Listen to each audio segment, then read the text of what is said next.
Нивните изведби ги имаат видено над 25 милиони луѓе широм светот, но не како ова, најновата во соработка со оркестарот Hollywood Bowl во Лос Анџелес. Blue Man Group започнаа на Off-Broadway со тројца мощни сини мажи, видео позадина и удиралки. Се на се исклучително доживување за сетилата, без конкретна тема, без зборови, надреално. Главниот диригент Томас Вилкинс, кој настапува како гостин во новото шоу, вели сега фокусот е на оркестарот. We hired an arranger to actually create Најмивме аранжер да создаде музика што ќе го следи ритмичниот дел, што е основен печат на нивната изведба.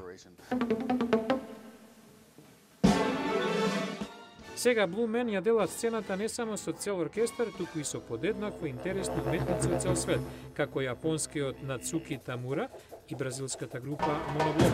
Како и секогаш, сините не кажуваат ниту збор, но музиката, па дури и комичните сцени говорат сами за себе и во секоја култура, наведува Филип Стантон, член на оригиналната постава на Blue Man и еден од основачите. I think Blue Man is there to kind of help us learn to celebrate our creativity. Blue Man ја слави креативноста, соработката и љубопитноста. Сметаме дека овие вредности се присутни меѓу луѓето на секаде во светот. Групата планира да соработува на новото шоу не само со оркестарот од Лос Анџелес, туку и од други градови во светот.